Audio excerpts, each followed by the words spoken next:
Roland Martin Unfiltered, be sure to join our Bring the Funk fan club. Every dollar that you give to us supports our daily digital show. There's only one daily digital show out here that keeps it black and keep it real. As Roland Martin Unfiltered. Support the Roland Martin Unfiltered daily digital show by going to RolandMartinUnfiltered.com. You can make this possible. And all my people in Texas, y'all stay warm, please. Pray for the folks there. Millions in Texas still without heat. Republicans there, y'all trash ass. I said it. Governor Greg Abbott, you're full of shit. So is you, Dan Patrick, Lieutenant Governor. Y'all criticized the Democrats in California when they had the energy blackouts. Look what the hell's happening in Texas. And yeah, all my family is still there. So I got a problem with y'all doing what the hell y'all doing there. So get it together. And this is what happens when you also don't want to be a part of the federal energy grid. Y'all want to sit here and have your own because you don't want to abide by federal regulations. Now the whole grid is screwed up. People don't have water. Folks don't have heat. We got people sitting there being impacted all across. And then we're seeing again the haves and the have-nots. And Ken Paxton, your sorry-ass Attorney General of Texas, who blocked me on Twitter, who's under investigation for corruption. Why don't you do your damn job and go after these hotels who are gouging? You got two-star hotels in Texas charging $770, $900 to rent a hotel room for one damn night. The state should be prosecuting every single one of these price gougers. And so all you Republicans in Texas, I'm holding y'all accountable. Y'all talk all that trash about Democrat-run cities. Well, guess what? It's a red damn state, so do your damn job. That's all I'm saying. So somebody had to say it, and I'm sick and tired of y'all folk doing what y'all doing. You're screwing over the people there, talking all that trash. Live, folks, back to our Roland Martin Unfiltered video in just one moment. It's time to be smart. When we control our institutions, we win. This is the most important news show on television of any racial background. Y'all put $2, $3, $4, $5, $10, $15, $20, $30 on this and keep this going. What you've done, Roland, since this crisis came out in full bloom. Anybody watching this, tell your friends. Go back and look at the last 2 weeks, especially of Roland Martin Unfiltered. I mean, hell, go back and look at the last 2 days. You've had sitting United States senators today, Klobuchar and Harris. Whatever you have that you can bring to Roland Martin Unfiltered to support it, please do, because this information may literally save your life. Watch Roland Martin Unfiltered daily at 6 p.m. Eastern on YouTube, Facebook, or Periscope, or go to RolandMartinUnfiltered.com. Support the Roland Martin Unfiltered Daily Digital Show by going to RolandMartinUnfiltered.com. Our goal is to get 20,000 of our fans contributing $50 each for the whole year. You can make this possible. RolandMartinUnfiltered.com. You want to support Roland Martin Unfiltered? Be sure to join our Bring the Funk fan club. Every dollar that you give to us supports our daily digital show. There's only one daily digital show out here that keeps it black and keep it real. As Roland Martin Unfiltered. Support the Roland Martin Unfiltered daily digital show by going to RolandMartinUnfiltered.com. You can make this possible. Dr. Aisha Khoury, who was a member of the founding faculty at Kaiser Permanente School of Medicine, was suspended and then later fired from her job. She was asked to lead a conversation at the school in the wake of the death of George Floyd and, of course, the shooting in Wisconsin of Jacob Blake. Now, she said the conversation was authentic, emotional, and students were engaged, but she was suspended after someone complained about, quote, certain classroom activities that took place. She joins us right now. Dr. Khoury, glad to have you on the show. Thank you very much for having me. It's wonderful to be here.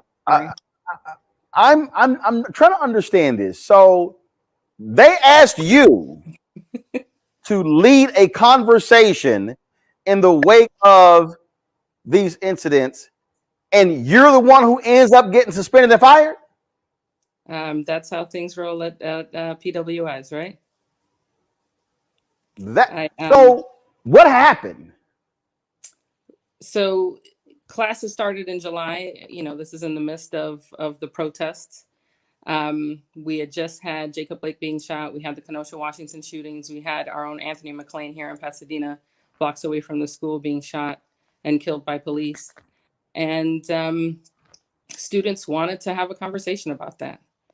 That week, we were also, from a medical school perspective, talking about bias and racism in medicine, talking about how Black people are undertreated when they're in emergency departments, talking about maternal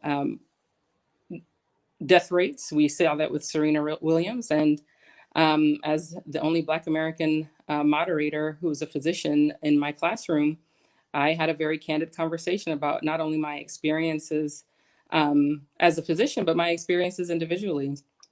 And the conversation was very engaged by the students. And 9 hours later, I received a call saying that I was suspended. Surely your reaction had to be, y'all got to be playing a prank on me. I'm being suspended for leading the conversation that you asked me to lead. Well, I mean, what the hell did they think the conversation was going to be about? I wish I understood that better. It's a conversation I would definitely have again, and I think it's a conversation that the younger generation of trainees and students that we have coming up are ready for, and they're excited about. My students gave me incredible feedback about that session almost immediately. It's through one of my students that endorsed that my email had been suspended. He found me on LinkedIn to say that, hey, Dr. Khoury, I'm trying to reach out. I hope it's okay to reach out to you here. It was just shocking, and I was just numb for about 3 days. So you get suspended. How long were you suspended before it all of a sudden leads to termination? Ultimately, the decision was made not to renew my appointment, and so my appointment ended January 31st. But I went from having a promotion expected in an email to me from my chair June 10th, and then I get suspended from the class in August 28th. I don't work at the school for several months, and then suddenly I get a letter of non-renewal, and in that saying that, you know, I have poor work product and I have poor judgment and, you know, all of the things that they do to kind of denigrate your character and disparage you. What has been the well, first of all, did they ever fully explain to you why it wasn't being renewed? Did they actually say a student complained, a faculty member complained, a parent complained? They give any actual reason? I never got a reason. I never got any understanding of the complaint from the class. I don't know who it came from. My students came out publicly for me on Twitter and sent several letters on my behalf to the leadership, saying that they wanted me to be reinstated. The 8 students of my class say that they are not the ones who complained. I did have a co-facilitator in the class. At the end of the day, though, I don't know who complained. And also I hold leadership accountable. If we're going to have these conversations in medical schools, and these conversations are necessary, evidenced by all of the conversation you all have had on the show today, then schools have to understand that if someone is uncomfortable, it's the school's responsibility to walk them through that. You cannot ask Black folk to do this work and then retaliate against them. I also saw on social media that there were some students, some Black students, who turned down acceptances into this medical school as a result of what happened to you. Not only did some medical students withdraw their applications, students who had already been accepted, and mind you, that comes with $200,000 of free tuition, withdrew their acceptances from the institution. Wow. It's incredible. It's really incredible. But I think what we're seeing is that psychological safety is important, and students of color, especially Black students, deserve to feel psychologically safe in school. And if questions I want to pull in my panel here. Dr. Greg Carr, I'll start with you. Faculty member to faculty. Your question for Dr. Khoury. Yeah, I'm sitting here, Dr. Khoury, shocked, sis. Let me just ask you. I mean, I have so many questions, but I suppose I'll try to keep it. Is there no faculty handbook, or I mean, it seems like this is a new faculty that's being established. So I mean, who's the accrediting body for them? And you know, I'm reading the suspension, as I'm sure you are, as a setup for further action that they took. So in that respect, is there not a process that they are beholden to at the risk of jeopardizing their accreditation? So that's really interesting, because I did follow up with that accrediting body, and there is a handbook. The handbook is available online for anyone to read. The handbook was not followed in my case. Okay. Plain and simple. Good. So in other words, stay tuned maybe for the lawsuit. I hope. Thank you, Roland. Is that a plan for you, Doc, to sue? You know what I'm learning, Roland, is that justice is very difficult and very expensive to find. So at this point, I can't say. I can't say. Reese, your question for Dr. Khoury. Dr. Khoury, yeah, I shared your story a couple months ago, I believe, on Twitter. So I'm happy to see you on Roland, raising awareness about this. What really struck me is, like you said, this is what they always do. They turn something that is supposed to be about, educating and enlightening people into a personal and professional attack against you. It's not just a matter of retaliating against you for the classroom session that happened, but actually trying to impugn your character and your professional ability. Have you found that that has been an issue in pursuing other opportunities, or has your speaking out been a hindrance in further opportunities? How does that retaliation and that write-up that they gave you, how does that impact your future prospects? Yes, so I think for sure, I'm definitely getting mixed messages. I am getting some folks who feel like it's a bit too hot to touch, right, in terms of my joining other institutions.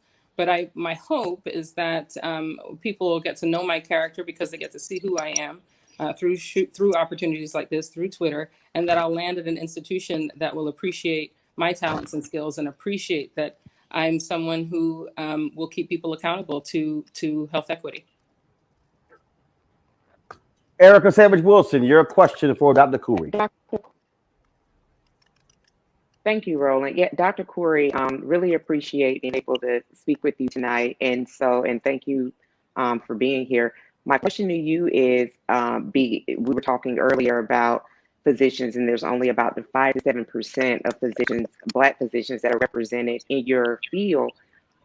What has the support from your body of colleagues been like? And is that support enough to really raise more awareness? Reese talked about, she retweeted your story out earlier, and now you're here on the show. But what do you think that it will take in terms of galvanizing to get more people engaged in what's happened to you and what is yet happening to you? Yes. I mean, definitely we have to move from being performative. You saw that in medical institutions all across the country, everyone kneeling for their 8 minutes and 46 seconds. But at the end of the day, we need people to put action to their performative activities. For sure, I got incredible support online from a medical community in general. But what I've seen now, I don't know if you guys are familiar with the story coming out of Tulane with Dr. Dinar, and there has just been an incredible movement of support of people who are intolerant of Black women being removed from their academic positions. That is going to require not only support of physicians all across the country, but also patients standing up with a hashtag, "We need Black doctors." This is an incredible moment in history. Black physicians have a lot to offer. And imagine if we are only 3 to 5% of physicians in general, we're even less in academic medicine. And if we're going to turn out the kind of doctors who we want to see treat us, Black physicians have to be at the table. Right. Dr. Khoury, we certainly appreciate it. Actually, before I let you go, have other medical schools reached out to you? One. Okay. One. Wow. We appreciate you telling us your story. Let us know how it goes in the future. Be glad to have you back on. Will do. Thank you so much, Roland. Thank you so much, Cam. All right. Thanks a bunch. All right, folks. Back to that Roland Martin Unfiltered video in just one moment. It's time to be smart. When we control our institutions, we win. This is the most important news show on television of any racial background. Y'all put $2, $3, $4, $5, $10, $15, $20, $30 on this and keep this going. What you've done, Roland, since this crisis came out in full bloom. Anybody watching this, tell your friends. Go back and look at the last 2 weeks, especially of Roland Martin Unfiltered. I mean, hell, go back and look at the last 2 days. You've had sitting United States senators today, Klobuchar and Harris. Whatever you have you can bring to Roland Martin Unfiltered to support it, please do, because this information may literally save your life. Watch Roland Martin Unfiltered daily at 6 p.m. Eastern on YouTube, Facebook, or Periscope, or go to RolandMartinUnfiltered.com. Support the Roland Martin Unfiltered Daily Digital Show by going to RolandMartinUnfiltered.com. Our goal is to get 20,000 of our fans contributing $50 each for the whole year. You can make this possible. RolandMartinUnfiltered.com. You want to support Roland Martin Unfiltered? Be sure to join our Bring the Funk fan club. Every dollar that you give to us supports our daily digital show. There's only one daily digital show out here that keeps it black and keep it real. As Roland Martin Unfiltered. Support the Roland Martin Unfiltered Daily Digital Show by going to RolandMartinUnfiltered.com. You can make this possible. And also, officers in Phoenix, Arizona, caught via their own body cameras discussing how they regret not committing any acts of police brutality on Black Lives Matter protesters during arrests in October. According to the Washington Post, 3 Arizona officers arrested 18 members of Black Lives Matter and stated that they were disappointed if they hadn't trampled the group and doused them in pepper spray. Arizona Police Chief Jerry Williams responded to the matter and called the officers' behavior disrespectful, adding their behavior threatened the police department's relationship with the community. It swore to protect and serve. She plans to take swift action in order to discipline the officers as she sees fit. At this time, the chief has not revealed what that discipline may look like. According to the Post, just hours after the body camera footage was released, the Maricopa County Attorney's Office announced that it would dismiss charges against 15 protesters who were arrested on October 17th. The protesters were facing a number of charges, including rioting, aggravated assault with a deadly weapon, and resisting arrest. Chief Williams says the department will undergo reform in order to prevent another incident like this one from taking place.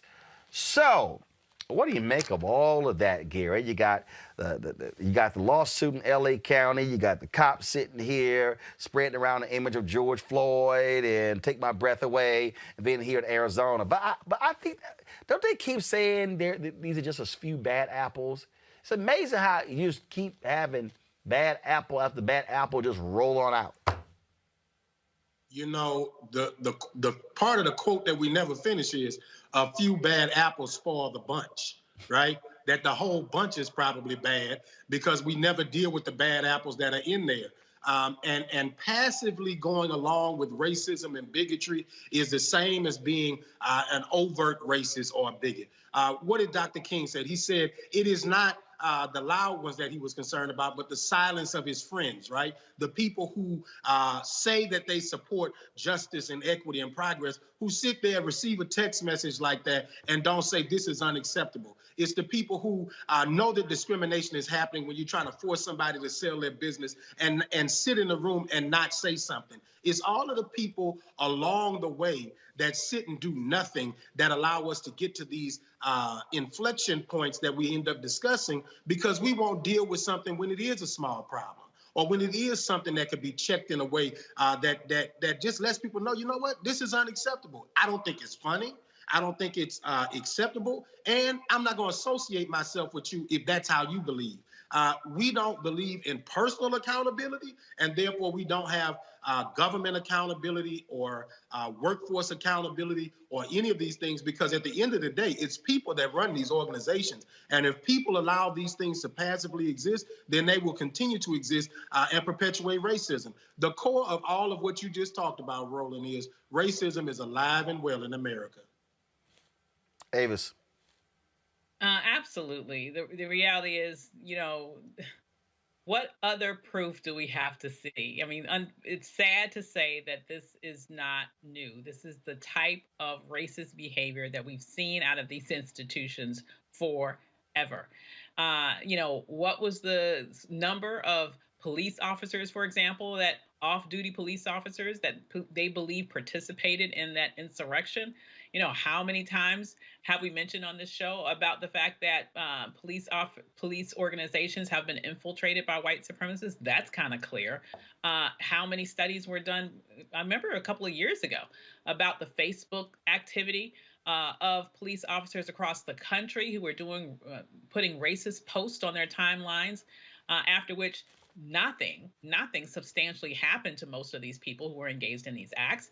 The reality is that until these institutions start to take racism seriously and start eliminating these people, start firing these people, they are in essence condoning that behavior. And since they refuse to do it, the only logical assumption is they refuse to do anything about it because that's who they truly are. Julianne. You know, the interesting thing about the Phoenix case, Roland, is that the police chief is a woman, Jerry Williams. And these guys were, they want to go back to the good old days when they could F somebody up and there were no consequences. And they were going on and on about that. Their boss is a woman. In the good old days, you would not have had a woman police chief. So I'm wondering what she's thinking as she listens to this from her own employees. I'm wondering what she's thinking. But, you know, as Avis is right, the law enforcement has been out of control as long as there's been law enforcement. There have been people, especially Black people, but brown people. And in the South, they lynched a couple Jewish people. But there have been people who have been deemed unworthy of legal protection, more than unworthy of legal protection, basically worthy of contempt. So you see cases where, as an example, people are lynched because they had too much money. In one case, a brother was lynched. Then he was lynched because what had happened was he tried to sell his cotton and the man told him he had to take a lower price than a white man did. He used profanity. All he said was damn. But there was a law in the books in Arkansas that a Black person couldn't curse at a white person. So as soon as he left the store, they arrested him for cursing. Now the brother had it going on. He just went in his pocket and handed them the $15. That was bail. It was $15. A lot of money in 1919. He was at the sheriff's office. When he left the sheriff's office, they strung him up. And this is not an unusual story. This is a story of Black folks in America. And you're right, Gary, they always want to say, well, you know, one bad apple. But one bad apple spoils the bushel. And we know that there are bad apples. Some of them are above ground, but many of them are underground. The FBI did a study a couple of years ago that showed the connection between these white supremacists and law enforcement. They released the study, but of course this was during that man's administration. Nobody did anything. But that data that's in that particular report is very useful to talk about these connections. And we know back in the day, post-Reconstruction, Klan members were the sheriffs. Bottom line here is this here. We have a fundamental problem in this country when it comes to police. As long as you have people who are living in gross denial, you're not going to see the changes. And anybody out there who continues to suggest that, oh, defund the police is bad, you do know where you have examples where shifting the resources has made a huge deal. And also, by the way, all the people out here who keep saying that, oh my goodness, because of how cops are being treated is leading to massive retirements like in New York. Good. That means that new jobs are being made available. Oh, with your bad self. Works for me. All right, folks, back to our Roland Martin Unfiltered video in just one moment. It's time to be smart. When we control our institutions, we win. This is the most important news show on television of any racial background. Y'all put $2, $3, $4, $5, $10, $15, $20, $30 on this and keep this going. What you've done, Roland, since this crisis came out in full bloom. Anybody watching this, tell your friends. Go back and look at the last 2 weeks, especially of Roland Martin Unfiltered. I mean, hell, go back and look at the last 2 days. You've had sitting United States senators today, Klobuchar and Harris. Whatever you have that you can bring to Roland Martin Unfiltered to support it, please do, because this information may literally save your life. Watch Roland Martin Unfiltered daily at 6 p.m. Eastern on YouTube, Facebook, or Periscope, or go to RolandMartinUnfiltered.com. Support the Roland Martin Unfiltered Daily Digital Show by going to RolandMartinUnfiltered.com. Our goal is to get 20,000 of our fans contributing $50 each for the whole year. You can make this possible. RolandMartinUnfiltered.com. You want to support Roland Martin Unfiltered? Be sure to join our Bring the Funk fan club. Every dollar that you give to us supports our daily digital show. There's only one daily digital show out here that keeps it black and keep it real. As Roland Martin Unfiltered. Support the Roland Martin Unfiltered Daily Digital Show by going to RolandMartinUnfiltered.com. You can make this possible. Amy Cooper, the white woman who called the cops on a black man and falsely claimed he was threatening her in Central Park, had her case dismissed at a hearing in Manhattan criminal court. The prosecution asked the judge to dismiss one count of filing a false report against Cooper. The judge did that. The decision came after Cooper completed 5 sessions of an educational program that included instruction about racial biases. Cooper, of course, made headlines when that cell phone video went viral last year showing her harassing a black man named Christian Cooper, no relation, in Central Park. Come on, guys, roll the video, please. Christian asked the woman to leash her dog. She was unhappy with his request and falsely called the police, claiming he was threatening her. Cooper lost her job shortly after the incident went viral. All right, let's go to our panel on this. Bree, 5 classes. Yeah. So, one of the key things in this case is obviously I recall how the jogger, he didn't seem like he wanted to push for much more. But this is another situation where I think the magnitude of what happened has really kind of been downplayed, right? This could have easily ended in him being killed. We have seen cases like this happen time and time again. And so while I, certainly respect the feelings of the person who was most directly impacted by it, she needs to face more penalty. We have to establish a precedent that really discourages people from engaging in this kind of behavior. I think at the very least, she should be paying some kind of fines, a restitution. She needs to be performing some other kind of community service. The idea that you just go through 5, sessions and that's enough. I mean, again, this is a case of whiteness, just the way that whiteness plays out. And her case, what we see on video is just such an obvious, blatant example of someone who is consciously lying, consciously trying to weaponize her whiteness against this black bird watcher. I called him a jogger. I'm sorry, black bird watcher. In Central Park. I mean, she was very knowingly doing what she was doing. And so to kind of just sweep this under the rug, oh, well, she's attended a few sessions and, let her go. Meanwhile, of course, we know we have Black people who are locked under the jail every single day, held without bail, dying in jail without even facing a trial. For things that they didn't even do, So again, this goes to the heart of just the racism in the criminal justice system from beginning to end, from the interaction with the police to the way that it plays out in the court system. So Xavier, 5 classes, that good enough? So she just read Rob D'Angelo's White Fragility, and that got her off. You saw the right-wing media go insane over Jussie Smollett, and they wanted him to spend years and years and years in jail of his life. And here's Amy Cooper, who weaponized her white privilege and attempted to basically put a man in harm's jeopardy. That was on camera. We didn't see Jussie's action in terms of what he did and all the different crazy machinations that he did on camera. But where are they? Where's the Fox News segments talking about what should happen to her? What about the DA there? And they went after Kim Foxx here in the state of Illinois, where I'm from, in Chicago, and went after her. They even had a whole political campaign against her that failed miserably. Where is that? It's obviously the clear is justice is black and white. Didn't know that you could just go read a book and get a book report and get off for putting a man's life in jeopardy. And that really is the thing, because the bottom line is, Quadricos, when these things happen, when the cops get called, a lot of times we end up dead. And she was using her white privilege, and so, I get the further adjudication and those things, but, she went to 5 classes and her attorney said, she's learned and grown so much. I agree with all the comments that have been echoed, but realistically, are we surprised here?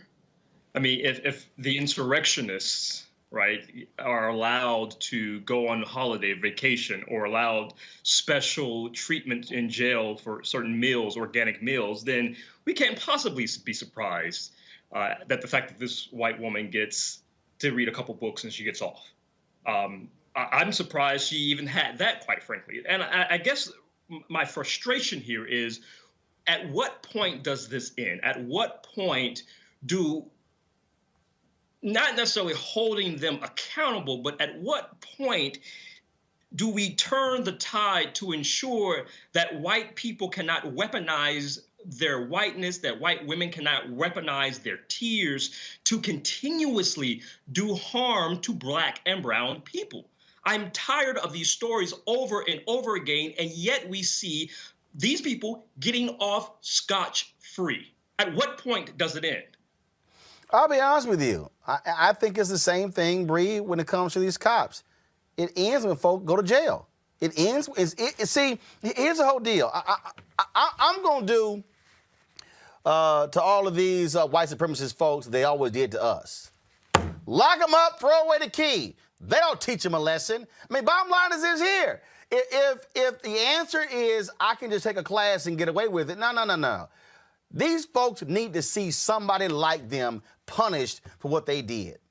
Put behind bars. It's the same thing like the whole scandal when it came to getting it, the college scandal. All right, these celebrities, oh no, y'all, it's no big deal. I mean, I know they bribe people, but they're celebrities, they're rich. They shouldn't go to jail. No. Send Felicity Huffman, send her ass to jail. Send that other child, I forgot the hell, the other white woman, send her to jail. All them CEOs who had to quit, send they punk asses to jail as well, because they need to feel the same thing they've been telling Black folks. That is, go there, then you sit there in prison to figure out what you did wrong. The thing is, I just don't know how you make that happen because more Black judges. Well, yeah, I mean, that's the thing. You're gonna have to change who's making the decisions, because that's really what it comes down to, right? Because so long as you still have these same folks in power making those decisions, they're always going to make sure that the treatment is unequal. But I agree. I mean, until people face consequences, there's no reason to behave differently. And so the outcome of this, what this teaches people basically is like, first of all, don't get caught on video, right? That's the number one thing, is just make sure you're not caught on cell phone video as they continue to make these false allegations against people and endanger people's lives.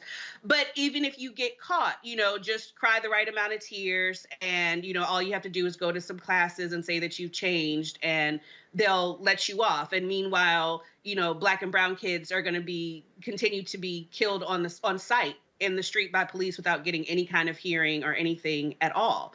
So again, it fundamentally comes down to, we have got to get the racists out of power. They are sitting on benches. This is one of the things that I'm constantly driving home as an organizer to folks, that people have to understand. Like, when we are talking about changing structures, there are individuals sitting in offices, sitting in positions, sitting in benches every single day who are making the choices. And that's why we're seeing the outcomes that we see. That's why we have to focus in on local elections. We've got to be really clear on who is, making these decisions, at a local level, at a state level, because that's the only way we're going to be able to change this. Absolutely. That is the only way. All right, folks, back to our Roland Martin Unfiltered video in just one moment. It's time to be smart.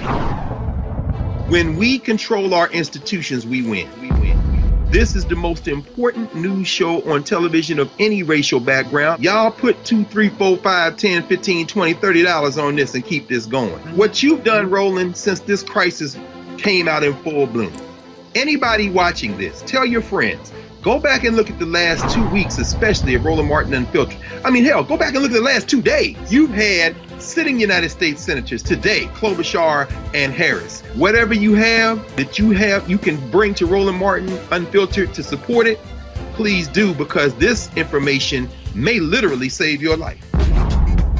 Watch Roland Martin Unfiltered daily at 6 p.m. Eastern on YouTube, Facebook, or Periscope, or go to RolandMartinUnfiltered.com. Support the Roland Martin Unfiltered Daily Digital Show by going to RolandMartinUnfiltered.com. Our goal is to get 20,000 of our fans contributing $50 each for the whole year. You can make this possible. RolandMartinUnfiltered.com. You want to support Roland Martin Unfiltered? Be sure to join our Bring the Funk fan club. Every dollar that you give to us supports our daily digital show. There's only one daily digital show out here that keeps it black and keep it real. As Roland Martin Unfiltered. Support the Roland Martin Unfiltered Daily Digital Show by going to RolandMartinUnfiltered.com. You can make this possible. Texas's faulty electrical power grid has returned to normal, according to the Electric Reliability Council. who says the grid will now be able to provide power for hundreds of thousands of residents still reeling from the devastating snowstorm that pummeled the Lone Star State. Now, authorities have ordered nearly 7 million people to boil their tap water before drinking it to prevent the risk of consuming bacteria that may have seeped into the pipes. Gallons of water have been delivered in the state. President Biden has also issued for generators and diesel gas to also be brought into the state. FEMA is also stepping in, doing their part as well. Beto O'Rourke, who lost to Ted Cruz by a couple of points a couple of years ago, has been working the phones with his team. He's been tweeting that they've actually made more than 300,000 phone calls. Well, the last 24 hours, he's also been working with Congresswoman Alexandria Ocasio-Cortez to raise money for folks in need. Well, she announced that they had raised more than $2 million, and she is actually headed to Texas to stand with members there to distribute that money and resources to people as well.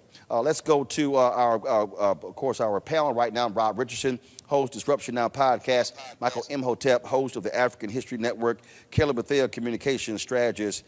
I got to tell you, Rob, it must be something considering all of the crap Republicans have talked, whether it's Ted Cruz, whether it's Dan Patrick, Lieutenant Governor, and others about Ocasio-Cortez, whether you have Governor Greg Abbott yelling and screaming about the Green New Deal, which actually has not even been approved. Yet here you have Congresswoman Ocasio-Cortez, who they deride for being a socialist, who's actually done more to help the citizens of Texas than Texas Senator Rafael Cruz. Yeah, I mean that's quite amazing, right? And you have folks that are just tied to this narrative that she's evil, AOC is evil, she's about socialism, so we can't trust her. And I'm afraid some people are just going to believe that narrative. Like when you go on if you go on Fox News, they will tell you a narrative, whatever you want to believe.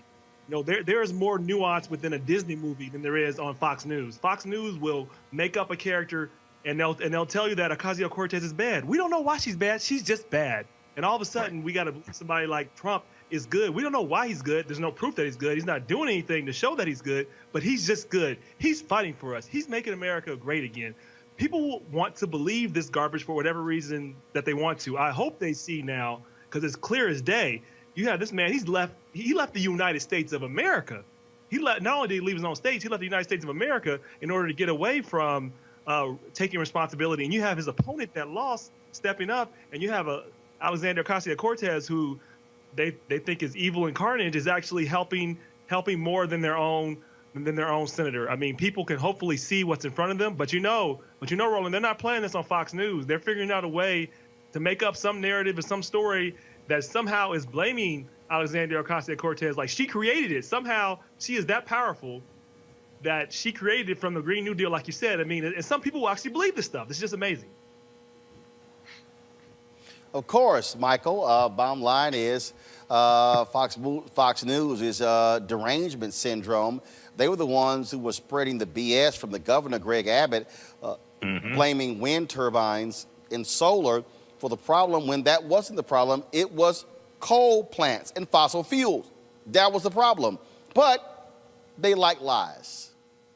Well, let's remember, Roland. Now, Fox News, that was one of the biggest propagators of the Stop the Steal rally and the election was stolen myth. Okay, until they got hit with a lawsuit from Dominion Voting Systems and then also one from Smartmatic.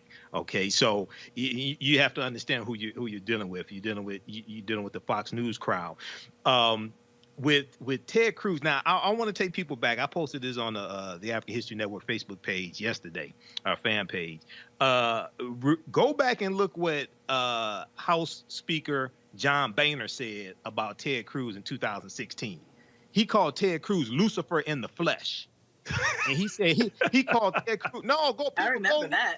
I remember. He called Ted Cruz Lucifer in the flesh, and he said he never worked with a more miserable SOB than Ted Cruz.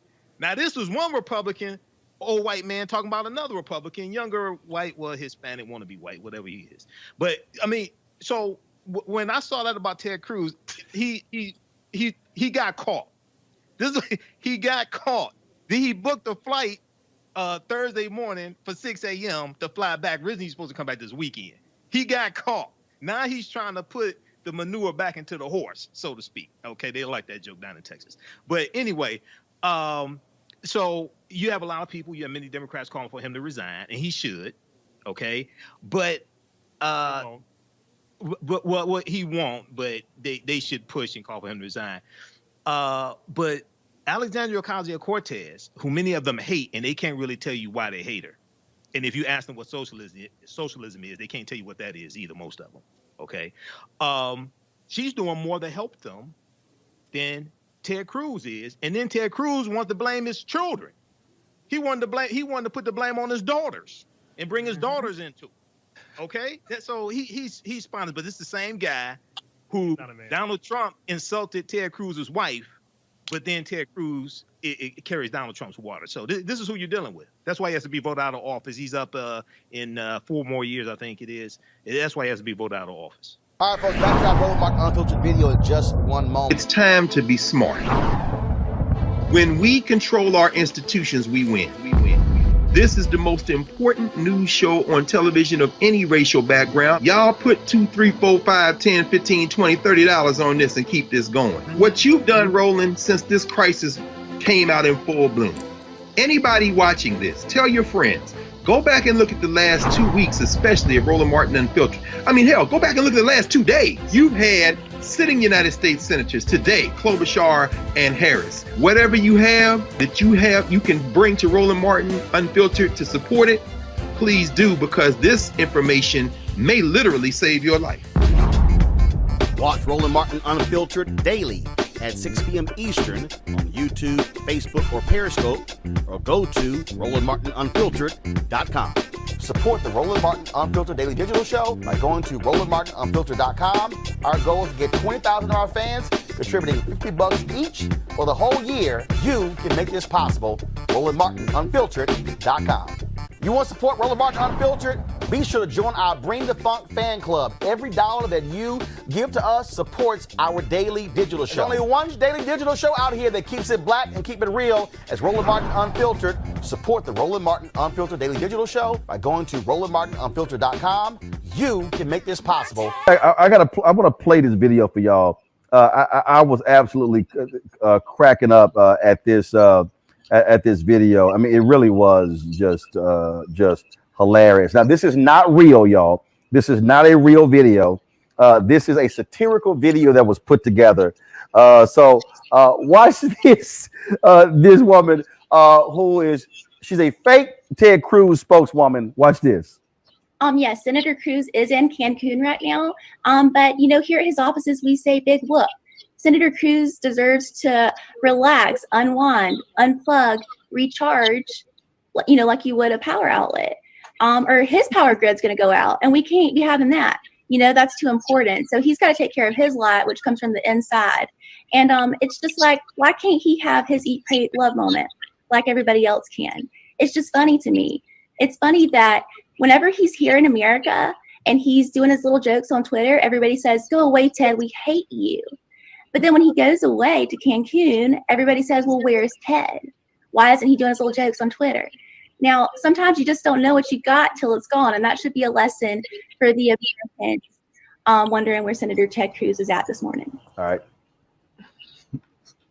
All right, Reese, you're the queen of shade. That was pretty damn funny.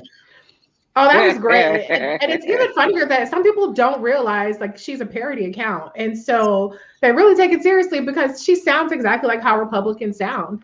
I think it's very telling that for Ted Cruz, the way that he sees his constituents, and I don't mean the Texan voters, but I mean the 2024 primary voters for the presidential race, the Republicans, his corporate donors, is he absolutely has to be on the side of the insurrection for his political expediency, but he doesn't have to stay in Texas and actually deal with the crisis that's at hand.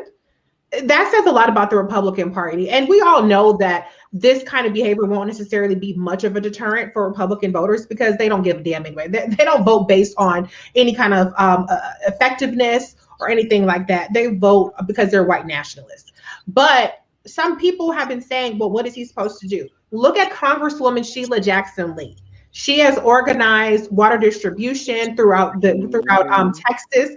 That is what you do. She's a congresswoman, and these Senate offices, as well as congressional offices, as well as local offices, they have constituent services. They're the ones who are supposed to help triage things like this and come to the rescue. So this whole notion that there's nothing Cruz could do and he might as well go on vacation just shows a lack of civics understanding that people have, and a complete prevalence of propaganda and double standards in the Republican Party. But it's inexcusable, and I'm glad he was busted. And shame on him for throwing his whole family under the bus. I mean, he threw his wife under the bus when Donald Trump called her ugly. He didn't do shit about it. He still sat up there and kissed up to Donald Trump for the next 4 years.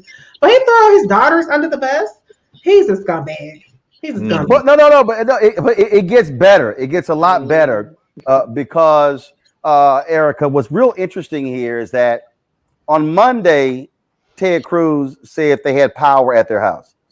Then later, they didn't have power. Now, first of all, that happens. My family had power on Monday, lost power a little bit later. But the New York Times has gotten hold of some text messages. Go to my iPad. Oh, see, I just love some receipts. Cal Griffin posted this, Erica. New York Times has text messages Heidi Cruz sent to friends and Houston neighbors. Their house was freezing, and she proposed a Sunday return. Ted Cruz invited others to join them at the Ritz-Carlton in Cancun, $309 per night, where they had stayed, quote, many times. It's a little bad when your wife, when the text messages show up and you out there lying, and now you got text messages from Heidi. The same one that he allowed his master to call ugly. This is Raphael Edward Cruz, aka Ted, ladies and gentlemen. This is who he is. But this is really par for the course. Republicans are essentially a death cult, and they care nothing about anything except for proximity to power and their own elections. That's what they're wrapped up in. So this kind of behavior will be yesterday's news in a few days, because that is how the Republicans move. It is on people to have long memories, for them to know that this is the same Ted Cruz that when people were trying to vote safely, he definitely had all of the smoke for that. This is the same Ted Cruz while his state was facing food insecurity crisis was silent. That is the same Raphael Edward Cruz. This is the same Raphael Edward Cruz that made his family comfortable going to Cancun, and he followed suit with a big ass Texas face mask on. And so now that he's been caught, and the lie has turned around and came back home. But just remember that these are things that people have to remember when, again, these folks are cropping back up for their re-election bid. They don't care about you. They care about ensuring that they are properly wed to power and in place at the call and command of their master, Donald John Trump. That's who these people are. And people have to make sure that they remember that. Real quick, going to Dr. Greg Carr, more receipts. This was a tweet that Ted Cruz sent out, just in December. Go to my iPad, Anthony. Hypocrites, complete and utter hypocrites. And don't forget Mayor Adler, who took a private jet with 8 people to Cabo, and while in Cabo, all caps, recorded a video telling Austinites to stay home if you can. This is not the time to relax. Ain't nothing like them receipts, Ted. I'm sorry, Raphael. Rafi Cruz. How does Rafi Cruz walk around with no spine, brother? But he has to do what Heidi said, because she's got to get down there to Cancun. I'm sure she has a regular masseuse there to help with those scars on her back from the last time the Trump train ran over her. He has to do that, because if he doesn't, he can't stay. in the house, hot, cold, or lukewarm, because she will spew him out of her mouth, because, you know, that's the price he had to pay when he gave his whole little manhood to Donald John Trump, as Erica's saying, and he put it in his back pocket and forgot he had it. He's probably been sitting on it the whole time. But, you know, I think the number here, and you know this, Roland, I mean, your family is in Houston, your parents are down there in Texas. You know, my mama's down there with my sister and them. They burning fireplaces, got to switch out. And my niece, you know, the man who there's a special place in hell for at this moment is Greg Abbott, you bastard. Because I'm going to tell you something right now. My mama's down there. And ain't no sense in threatening you with no physical harm. The numbers we must remember at this moment, even as we get our folks through this crisis, are 2022, you bastard. Because you know, the oil and gas lobby that has you running around in the propaganda saying this is about the Green New Deal, you shovel mouth bastard, while people are out here freezing to death. And I got friends, you know, down there. I'm looking on social media. I'm looking at, you know, my friend Ayafubara Nelly, who's tweeting pictures of folks breaking off firewood to keep warm out the trees as the trees crack. And let me tell you something. You got to go, punk. And then once that's done, you go 2 years later, and then Rafi, you know, you should have stayed in Texas. We'd have sent the bill. You know, they got waste disposal dumps down there. You should have stayed down there. But the important thing we must never forget is that piece you showed us at the beginning, that parody. The reason in this country we can't tell the difference, as Reese just said, in terms of what's real and what's not, is because it's all propaganda. God is right. They're gonna forget tomorrow about Rafi Cruz, and his base is not going to abandon him, because you're going to have to pry their white nationalism from them, literally, in the words of Charlton Heston with the NRA, the now defunct NRA, from their cold, dead hands. They don't give a damn. All right, folks, back to that Roland Martin Unfiltered video in just one moment. It's time to be smart. When we control our institutions, we win. This is the most important news show on television of any racial background. Y'all put $2, $3, $4, $5, $10, $15, $20, $30 on this and keep this going. What you've done, Roland, since this crisis came out in full bloom. Anybody watching this, tell your friends. Go back and look at the last 2 weeks, especially of Roland Martin Unfiltered. I mean, hell, go back and look at the last 2 days. You've had sitting United States senators today, Klobuchar and Harris. Whatever you have that you can bring to Roland Martin Unfiltered to support it, please do, because this information may literally save your life. Watch Roland Martin Unfiltered daily at 6 p.m. Eastern on YouTube, Facebook, or Periscope, or go to RolandMartinUnfiltered.com. Support the Roland Martin Unfiltered Daily Digital Show by going to RolandMartinUnfiltered.com. Our goal is to get 20,000 of our fans contributing $50 each for the whole year. You can make this possible. RolandMartinUnfiltered.com. You want to support Roland Martin Unfiltered? Be sure to join our Bring the Funk fan club. Every dollar that you give to us supports our daily digital show. There's only one daily digital show out here that keeps it black and keep it real as Roland Martin Unfiltered. Support the Roland Martin Unfiltered Daily Digital Show by going to RolandMartinUnfiltered.com. You can make this possible. Just 3 days after Congress voted to acquit, actually after the U.S. Senate voted to acquit Donald Trump for inciting the January 6th insurrection at the U.S. Capitol, the NAACP has filed a lawsuit against him and his attorney, Rudy Giuliani, plus 2 white nationalist groups, the Proud Boys and the Oath Keepers. The NAACP filed the suit on behalf of Democratic Representative Benny Thompson of Mississippi, who is expected to be joined by several other members of Congress within his party. The lawsuit claims Trump violated the Ku Klux Klan Act, which was enacted to protect former slaves and lawmakers in Congress from violence by white supremacists. Congressman Thompson, who is 72, has said that if the Senate would have convicted Trump, he would not have filed the lawsuit. Let's talk about this with our panel. Xavier Pope, host of Suit Up News, owner of the Pope Law Firm, Bree Newsom, artist and activist, Q. Bernard Driscoll, adjunct professor at the George Washington University. Glad to have all of you here. Bernard, I'll start with you. For people who don't quite understand, again, these laws, they go back to the Civil War era or the Reconstruction era. This is certainly an interesting legal strategy by the NAACP and Benny Thompson.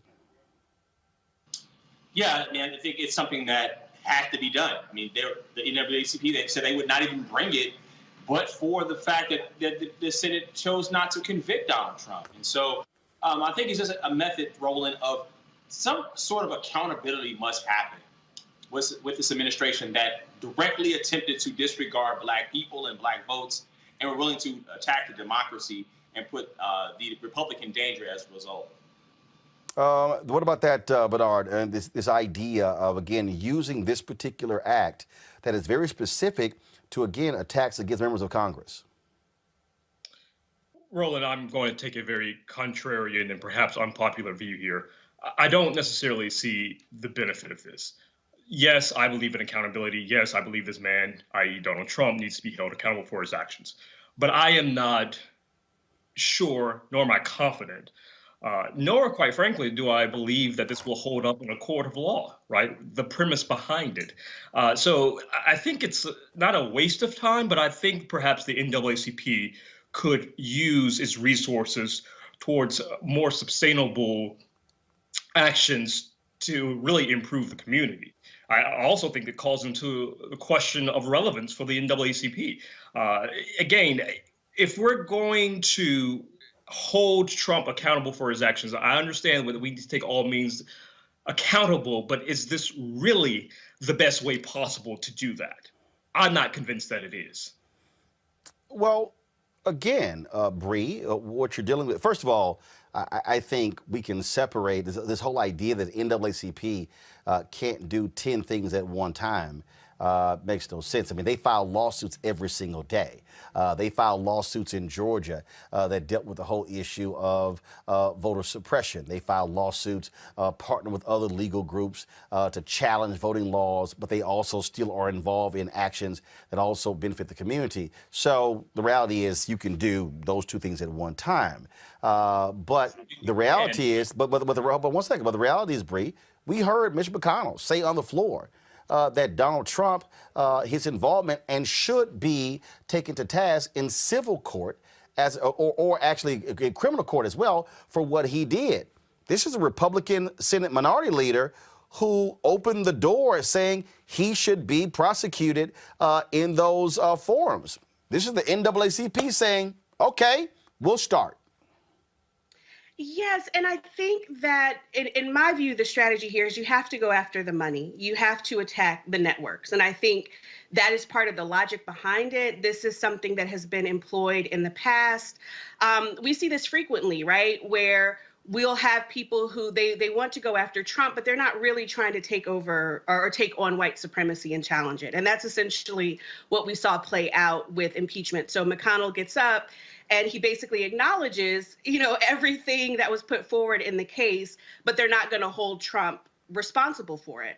And so from that perspective, I think this can be very effective, like even regardless of how it plays out ultimately in the judgment, you have the potential to bankrupt some of these white supremacist organizations and to expose the flow of money that's going to them as well. Because, see, in order for them to mount a defense, they're going to have to try to reach out to those other revenue streams who I'm sure are not going to want to come forward on the public record in terms of supporting them. And this has been effective in past decades in terms of really cracking down on the Ku Klux Klan.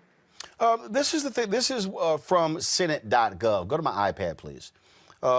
This is what it says. It says, in its first effort to counteract such use of violence and intimidation, Congress passed the Enforcement Act of May 1870, which prohibited groups of people from banding together, quote, or to go in disguise upon the public highways or upon the premises of another with the intention of violating citizens' constitutional rights. Even this legislation did not diminish harassment of black voters in some areas. It then said that while these committees were investigating Southern attempts to impede Reconstruction, the Senate passed two more force acts, also known as the Ku Klux Klan Acts, designed to enforce the 14th Amendment and the Civil Rights Act of 1866. The second force act, which became law in February 1871, placed administration of national elections under the control of the federal government and empowered federal judges and United States Marshals to supervise local polling places. The third Force Act, dated April 1871, empowered the president to use the armed forces to combat those who conspired to deny equal protection of the laws and to suspend habeas corpus if necessary to enforce the act. And so this was about, again, protecting the rights of citizens, but also members of Congress. Xavier, here you had a group of people who were storming the U.S. Capitol who wanted to actually change the results of the election. If we don't have use of laws that are put in place to protect Black votes that don't actually serve to protect Black votes, why aren't they on the books? That's the reason why the 14th Amendment Section 3 is involved in terms of being able to make sure someone like Donald Trump never holds office again. That's what the Ku Klux Klan Act is put in place to be able to protect Black votes and Black people. None of us as Black people on this panel or on your show should be advocating for a process that doesn't use the laws that are on the books to protect Black people. We should be shouting at the rooftops for every avenue, and I'm so glad the NAACP is taking this move to be able to protect Black people. It doesn't matter, and Brees made a great point there in terms of saying that this would weaken donors. I mean, I think that this process puts public record potentially with some sort of any discovery that comes at hand or any information that becomes available, and once the media starts reporting this really makes Donald Trump, it really makes the Republican Party look bad. And so it may not necessarily have the legal effect that NAACP might want, but it may have a political effect and a social impact that the NAACP wants. And that's why this is important. Quadricos, here's the deal. We literally saw we saw no witnesses come forward in the Senate's impeachment trial. Donald Trump, Rudy Giuliani, you don't have Congressman Kevin McCarthy or any of these people who are testifying. Speaker Nancy Pelosi today announced it's going to be a 911 style commission to look into what took place on that particular day. So if Senator Mitch McConnell stands up and these 43 Republicans stand up and say, oh, it was unconstitutional to actually have this trial, even though they voted, and they voted that it was indeed constitutional, so that argument really made no sense. Well, should there not be some recourse? Should there not be some effort to hold folks accountable for what took place on that day? The feds are arresting people, but what about those who incited? Why is it that, should there not be recourse to hold them accountable for the lies they continue to spread and for what they basically incited? Absolutely, there should be recourse. So what is it? What's the recourse? What you have even in the state of Georgia, the Fulton County District Attorney, Wellis, is suing Donald Trump, right? That's, I think, a very viable option versus than what the NAACP is trying to do here. But Quadricos, the Georgia case is only specific to Georgia. The phone call that Donald Trump made to Georgia. They're also investigating Senator Lindsey Graham. What took place in January 6th, that was the nation. It wasn't just Georgia. Correct, Roland. What I am saying, and perhaps it may come across that I'm hating on the NAACP. No. I'm just trying to understand it. But I don't think that this effort is going to be viable, quite frankly. Are there other ways to hold Donald Trump and those insurrectionists accountable? Absolutely. So what are they? What are they? What are they? Though, what are the other ways? No, seriously. What are the other ways? From your vantage point, what are the other ways? The other ways? Arrest them, right? Arrest them. How? Bring them. How? What do you mean how? Hold on. When you say arrest, When you say arrest, one second. When you say arrest them, you mean arrest Trump and Giuliani? No, I mean arrest those who were at the insurrectionists, the rioters. Arrest those individuals. Okay, that's being done. What else? So what else are you all trying to suggest? Right. What I'm trying to suggest, and Bree, you can speak to this. What I'm trying to suggest is, I'm saying arrest those who were involved in the insurrection and go after those who played a role inciting the insurrection. Bree? Yeah, like if I may, I continue to feel that the magnitude of what happened on January 6th is way underplayed, like in general. I mean, Right. this is arguably like the most significant event since the United States Civil War. It was an attempt to overthrow the government. And so I think on one hand, it's a question of what does an organization like NAACP do in response? And I think what they're doing is the appropriate thing. I think arresting the folks who were there is key. But we've also seen that the failure that's already happening in terms of arresting people. They're going after the lowest level folks. We already know that there has been involvement and coordination with police and military. I mean, the scope of this is enormous. And I think that we have to meet it. I kind of agree. It's like every single possible avenue that can be used in going after it is necessary and should be employed. I was quite frankly disappointed in the way that impeachment played out. I think that they should have called witnesses. I think they should have made it extremely clear the seriousness of this, that this is not anything to rush through. But I am glad that they're talking about putting together an independent commission, because that's what is required. We need to know the exact networks that were involved in this. There were a lot of people. This was a massive conspiracy that was going on, and it's only just by chance and by circumstance that more people weren't killed that day. That they came very close to assassinating Congress people, to possibly taking siege of the Capitol. And I know that Republicans and conservatives and white supremacist sympathizers are going to constantly try to downplay this, and I think we can't allow them to do that. Last thing I would say about the importance of what the NAACP is doing is their action really refocuses the fact that this was about attacking the Black vote. And, there's a lot of trying to kind of steer away and downplay that. This was specifically about trying to overthrow the Black voters. The places that they were trying to target were specifically places where Black voting made the difference. And I think that the NAACP case really brings that to the forefront. I think that is absolutely correct. I do believe, Xavier, that this, to hear Ron Johnson, well, I mean, this really wasn't an insurrection. I didn't see weapons.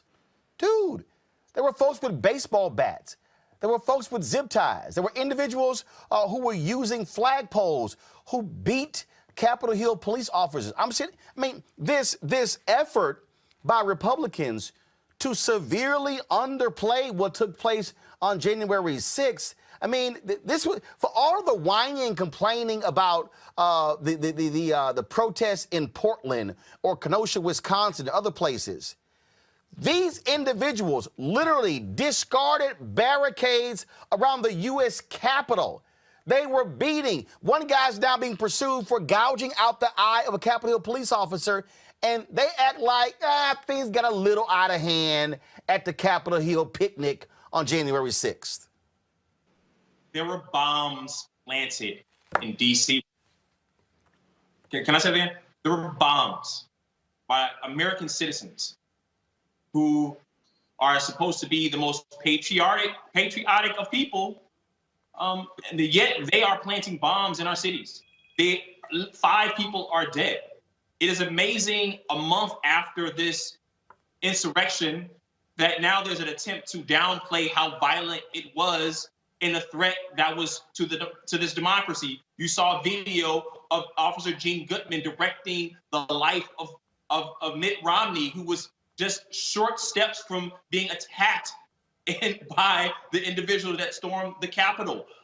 There is no way that we can turn around and let the narrative be posed that an insurrection that led to death should be overlooked. And I do believe that the best way that an organization that represents Black people should go along and to address the direct issue, which is people were willing to burn down the democracy for white supremacy. We cannot sugarcoat this. People that are opinion hosts that are riling people up on other networks, we should hold them accountable for the things they have done as well. This is a step by step.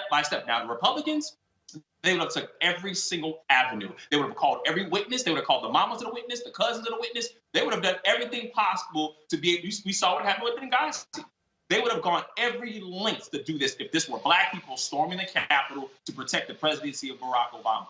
So let us be clear. We cannot sugarcoat. We can't put kid gloves on this. Every step, every avenue must be pursued. They pursued a multiple-pronged state attack legally that failed to be able to attack democracy. And when that didn't work, they stormed the Capitol. So they must be held accountable in every possible way. There's avenues available to this democracy. I just think, Quadrico, that what has happened so far is not enough. Roland, you know, and it's just not enough. It's just, I mean, what Bree said, what took place, I mean, that was vicious. That was real. We had Congresswoman Maxine Waters on this show. She said, there is no doubt in my mind that if I had not left the U.S. Capitol early and they had gotten to me, I would be dead. These folks, I mean, they were out for blood. This was, to hear Capitol Hill police officers say this was a coordinated attack. Donald Trump and his administration actually got with them to move one of the events to January 6th. This was specifically to target the U.S. Congress. I believe in some courtroom there has to be a reckoning. And look, if Giuliani, if Trump, if any of these folks are found guilty, fine. But there needs to be a real trial, not that crap we saw in the U.S. Senate. What really fuels my... I think my... Hold on 1 second. Corticos, go ahead. What really fuels my frustration here is, quite frankly, I feel that this is not our fight. One of the reasons that white people, good liberal-minded white people, don't have the wherewithal to understand what happened January 6th is because precisely their identity is wrapped up into maintaining power, right? And they're trying to wrestle and understand this. Let the NAACP take this effort. I'm just not convinced that it will actually do anything to warrant the injustice that continues to take place and that took place on January 6th. But it underscores the reality that Black folk continuously try to call America to be its better self. This is for white people to deal with. I don't think it's our fight. But Bree, it is our fight in that what they were trying to overthrow was the result of Black votes.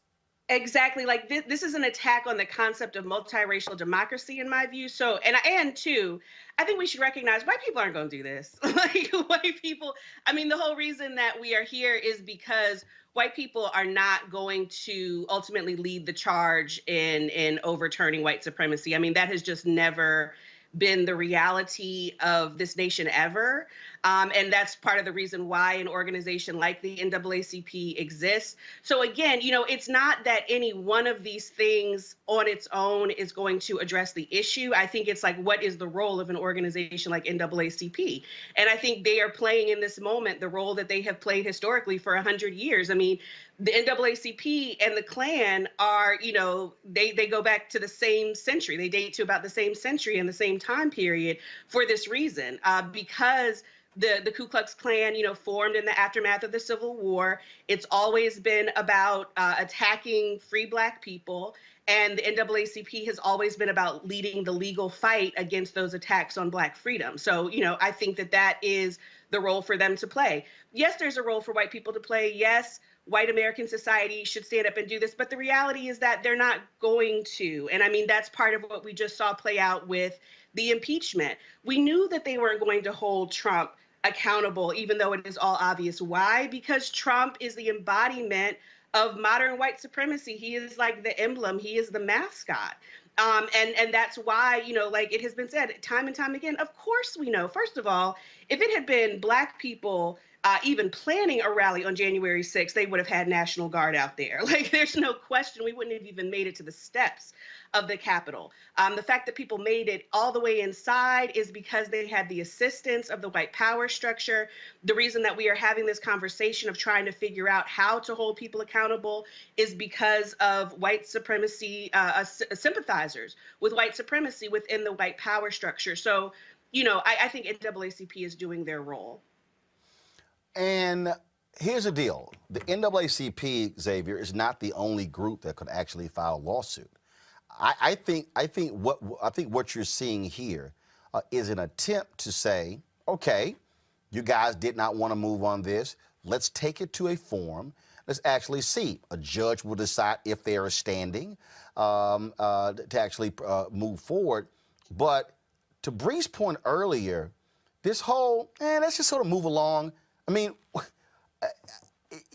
when you listen to Congresswoman Alexandria Ocasio-Cortez talk about vividly what that day was like, when you see the reports being feed away, when you saw the House impeachment managers, I mean, to me, this requires a real, true accountability that needs to take place.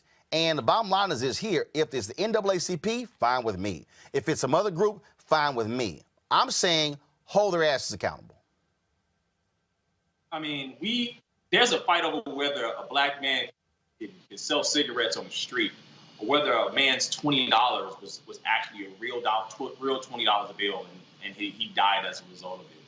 But every attempt is being made to sugarcoat white supremacy in America. We saw with our own two eyes people climbing up the fences. We saw with our own two eyes people are in our congressional chambers. We saw through the impeachment trial the different steps that we're taking. We heard the different calls of Donald Trump. The evidence is laid bare before our eyes. And we as black people, we have saved this democracy over and over again. Saved it with our votes. We have James in New York simply to save it with that state there. We saw with how the borders were organized. We have to keep saving this democracy. It is what it is. We are the head of how this country moves in protecting its citizens. We signed up for it, unfortunately, in terms of what we are doing to push back on our lives and our votes, but it is what it is.